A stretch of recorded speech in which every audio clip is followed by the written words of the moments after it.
आइए आपकी मुलाकात करवाते हैं हाल ही की लिस्टेड कंपनी श्रीजी शिपिंग से, जो कि भारत और श्रीलंका में ड्राई बल्क कार्गो के लिए शिपिंग लॉजिस्टिक सॉल्यूशंस देने का करती है कारोबार। फ्लीट में 80 से ज़्यादा जहाज़ और 370 से ज़्यादा अर्थ मूविंग इक्विपमेंट कंपनी के पास शामिल है। नतीजा आए हैं कंपनी के, और इसी पर हमने कंपनी को आमंत्रित भी किया है। जल्दी से मैं आपके सामने रिजल्ट भी रख दूँ। और ये रिजल्ट आए थे 13 तारीख को, यानी कि वीकेंड पर। और आय 24% बढ़कर आई है।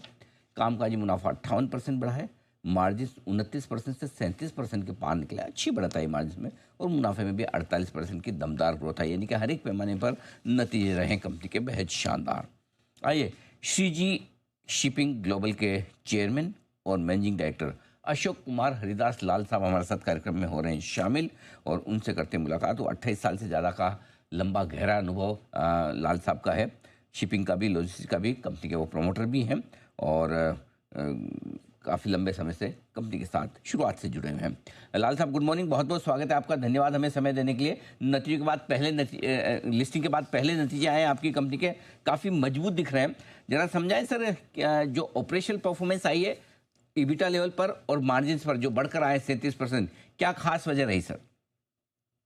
First of all, Anilji, it is pleasant for me to have conversation with you first time.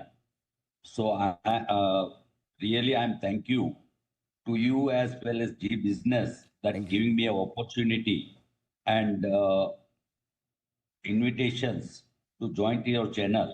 Ji So today, as your question, कि ये जो positions आज हमारी कंपनी की है, first of all, I would like to clarify that we are not in trading. So in trading, sometimes it becomes a loss and profit, but we are purely service providers. So in service providing units, always the profit can be slightly less or more, but there will never be loss because the infrastructure has the value in India today. So if I would like to say that we are the biggest fleet owner of Asia at present in the minor ports. We never work on the major ports. Minor port has the life because to reduce the cost of logistic. If you compare with the railway, road, always the shipping, that means the waterways are always cheaper than, and the volume wise, it is also better that you get a good volume. So looking to today's positions, as per my opinion, जो आज की तारीख में हमारे PM साहब नरेंद्र मोदी साहब ने जो ये रिवर्स जोड़ने का काम, या तो उनको प्राधान्यता देने का काम जो सोचा है, उसमें we may be the part and parcel of that also. So today, after having this IPO, now we are targeting to other countries also to provide this type of services.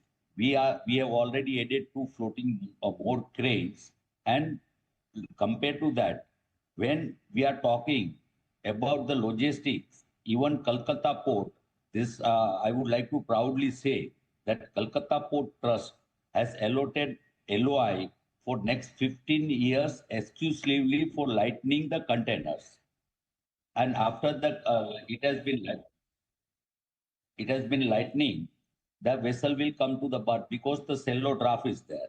Hmm. So now coming to the future, I think my personal view, the growth what you are seeing, I personally presume as a chairman that it is going to be continue in a very good and very big manner.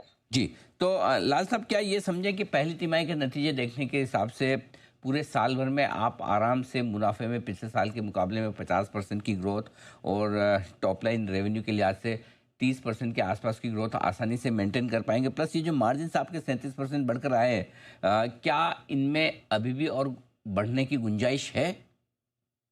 है अनिल जी, पहले तो मैं आपकी जो expectation है, शायद मैं हमारे शेयर होल्डर को ये बताऊंगा कि जब अनिल जी जैसे लर्नेड जर्नलिस्ट ये क्वेश्चन करके एक्सपेक्ट कर रहे हैं, तो I have to fulfil that and I will fulfil that. Oh wonderful, चलिए बढ़िया। ये अच्छी बात है कि 50% के आसपास की मुनाफे की ग्रोथ और 25 से 30% की रेवेन्यू ग्रोथ। ये ग्रोथ के पीछे ट्रिगर्स क्या रहेंगे? क्या कुछ नई कैपेसिटी है अगले कुछ महीनों में और आ रही है? कितना कैपेक्स, कितना नया निवेश करने की आप प्लान कर रहे हैं? चूंकि अब तो आईपीओ से पैसे भी आए हैं, तो उसको लेकर क्या प्लानिंग है आपकी?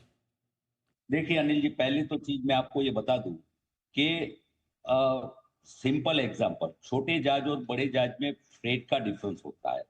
जब छोटा जहाज है वो क्रेन के साथ आता है, और बड़े जहाज जो आते हैं वो विदाउट क्रेन आते हैं। तो हमने ऑलरेडी 2 फ्लोटिंग क्रेन और ऐड कर ली है हमारे यूनिट्स में। तो ये जो प्रॉफिट बढ़ा है, जो डिफरेंस ऑफ द फ्रेट, छोटे जहाज और बड़े जहाज में जो डिफरेंस हुआ, उसके कारण हमारी यूटिलिटी ऑफ द इंफ्रास्ट्रक्चर बढ़ गई है। और ये मैं फ्यूचर और लंबे टाइम तक देख रहा हूं कि ये फ्यूचर और ब्राइट रहेगा। तो ये आगे आपके लिए एक्सपेंशन के प्लान है। अब ये बताएं सर, किस तरह की वॉल्यूम ग्रोथ, क्योंकि अल्टीमेटली आपके एक वैल्यू के टर्म्स में आपकी ग्रोथ आती है, दूसरी कारोबार बढ़ने के लिहाज से किस तरह की वॉल्यूम ग्रोथ का टारगेट लेकर आप चल रहे हैं?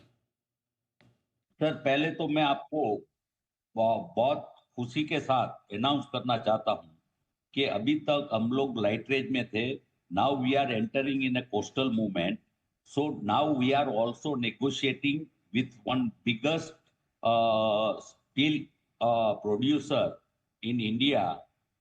For them, we are going to provide a vessels which can do the coastal movement of the steel, because compared to the road and railway, as I told you past, the uh, steel transportations by the sea will be much cheaper and much comfortable. तो ये जो है coastal movement के हिसाब से हमारी revenue बढ़ सकती है। जी, चलिए बढ़िया है सर। लाल साहब, बहुत बहुत धन्यवाद, आपने समय दिया, और बहुत एक बार फिर से आपको इन दमदार रिजल्ट्स के लिए बहुत बहुत बधाई, और उम्मीद करते हैं कि अगले 9 महीने इस वित्त वर्ष के इतने ही तगड़े, इतने ही दमदार रिजल्ट्स, और जो आपने टारगेट रखे हैं उसे न सिर्फ हासिल करें बल्कि उससे बेहतर भी आपकी कंपनी प्रदर्शन करें। Thank you so much sir, बहुत बहुत शुक्रिया आज हमारा साथ देने के लिए। थैंक यू, नमस्कार। नमस्कार, धन्यवाद।